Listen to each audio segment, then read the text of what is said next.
Welcome बच्चों, today we are starting a new chapter exercise 9। Exercise 9 का हम लोग आज एक्सरसाइज 9 ही सॉल्व करने जा रहे हैं। तो इस एक्सरसाइज में क्या करना है, जैसे अभी आप लोगों ने प्रीवियस चैप्टर पढ़ा अलजेब्रिक एक्सप्रेशन, उसी के आगे अब उसमें आप लोगों ने एक्सप्रेशन सिर्फ बनाया था। अब आप लोग इक्वेशन बनाओगे। इक्वेशन का सिंपल सा डेफिनेशन होता है किसी भी चीज़ के मतलब लेफ़्ट हैंड साइड और राइट हैंड साइड के बीच में जब इक्वल टू हो, मतलब लेफ़्ट हैंड साइड में कुछ एक्सप्रेशन लिखा हो और राइट हैंड साइड में कुछ एक्सप्रेशन या नंबर लिखा हो, ऐसा जब कहीं भी लिखा हो तो वो एक इक्वेशन होगा। सिंपल मीनिंग समझो, जहाँ भी इक्वल टू हो उसको आप इक्वेशन बोलोगे। दो टर्म के बीच में या दो एक्सप्रेशन के बीच में या एक एक्सप्रेशन एक नंबर के बीच में, कुछ भी हो सकता है। तो अब जैसे कि आप लोग 8th चैप्टर में पहले एक्सरसाइज में स्टेटमेंट को एक्सप्रेशन में बदले थे, अब यहाँ पे फर्स्ट क्वेश्चन वैसा ही है, स्टेटमेंट को आपको इक्वेशन में बदलना है। तो देखो पहला question, 5 times a number equals 40। कोई नंबर को 5 गुना कर दें तो उसका रिज़ल्ट 40 आता है। तो हम कैसे लिखेंगे इसको मैथमेटिकली, 5 मल्टीप्लाई एक्स, पहले तो नंबर मान लिए let the number be x, क्योंकि हमको जब कोई नहीं पता होता है तो अलजेब्रा में हम लोग सबसे पहले सबसे छोटा बात क्या सीखे थे, अलजेब्रा आया ही कहाँ से है, अलजेब्रा में वेरिएबल का कॉन्सेप्ट आता है। वेरिएबल का कॉन्सेप्ट क्यों लेते हैं, अरे भाई हमको अभी एक नंबर नहीं पता है तो हमको उसको जानना तो है, थोड़ा देर के लिए उसका नाम रख देते हैं एक्स वाई जेड। अब क्यों बड़ा नाम नहीं रखते हैं, वो इसलिए नहीं रखते हैं क्योंकि आपको बार बार लिखने में दिक्कत होगा। अब देखो एक्स का जो है ऑपरेशन, अभी आप लोग प्रीवियस जो 8D वाला एक्सरसाइज की हो, अगर उसमें मान लो एक्स वाई जेड के जगह तुम चंगू मंगू पंगू लिखोगे तो तुमको चंगू मंगू पंगू कितना बार लिखना पड़ेगा। इसीलिए एक्स वाई जेड यूज़ किया जाता है, यानी कि एक लेटर यूज़ किया जाता है ताकि हमारा काम आसान हो सके।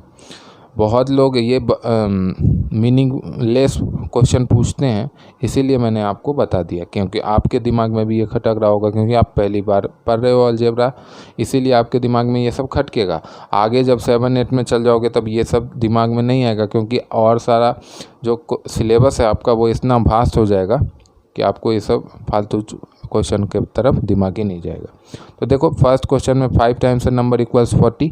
पहले तो नंबर मानेंगे, हर क्वेश्चन में नंबर मानना एकदम कंपलसरी है। पहले आप बताओगे ना कि आप वो जो नंबर हमको नहीं पता है उसको आप क्या माने, उसके बाद तो एक क्वेश्चन बनाओगे। तो लिखे let the number be x, ठीक है। उसके बाद 5 टाइम्स अ नंबर इक्वल्स 40। तो 5 मल्टीप्लाई एक्स किए तो उसका रिजल्ट आएगा 40। तो 5 मल्टीप्लाई एक्स इक्वल टू 40, तो 5x इक्वल टू 40, ठीक है। सेकेंड क्वेश्चन में a number increase by 8 equals 40।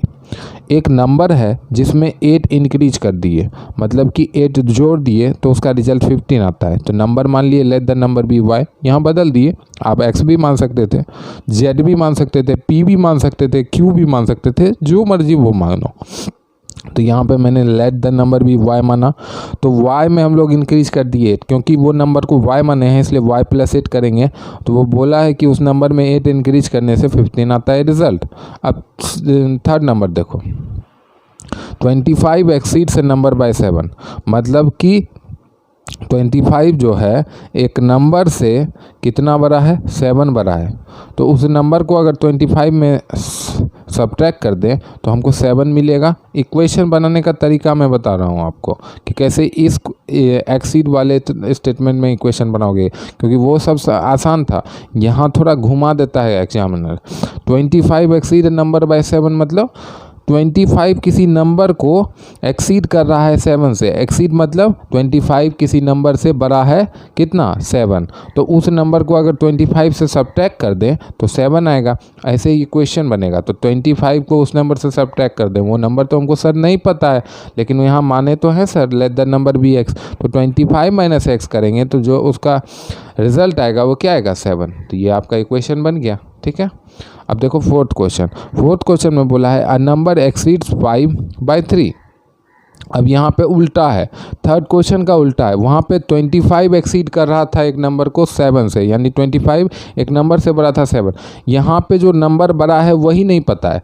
यहाँ पे एक नंबर है कोई, यहाँ पे मान लिए कि x एक नंबर है जो 5 को एक्सीड कर रहा है 3 से, तो यहाँ पे जैसे वहाँ 25 माइनस एक्स किए थे, वहाँ x की वैल्यू नहीं पता थी, जो नंबर छोटा है वो नहीं पता था, यहाँ जो नंबर बड़ा है वो नहीं पता है, तो x माइनस 5, क्योंकि जो नंबर छोटा है वो तो पता है और जो नंबर बड़ा है वो नहीं पता है, तो उसको मान लिए x, तो x माइनस 5 का रिजल्ट कितना बड़ा है, 3 बड़ा है, तो x माइनस 5 इक्वल टू 3। ठीक है, अब देखो फिफ्थ क्वेश्चन में क्या बोला है, 5 subtracted from thrice a number is 16।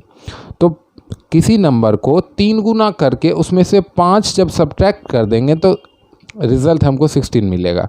तो नंबर मान लिए x, 3 मल्टीप्लाई x करेंगे तो 3 गुना हो जाएगा और उसमें से सब्ट्रैक्ट कर दिए 5, तो रिजल्ट आएगा 16। ठीक है, अब देखो 6 number, if 12 is subtracted from a number the result is 24। अगर किसी नंबर से 12 सब्ट्रैक्ट कर दें तो रिजल्ट 24 आएगा।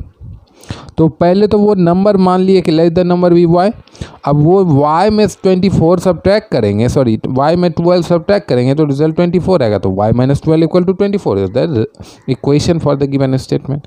7th क्वेश्चन देखो, twice a number subtracted from 19 is 11।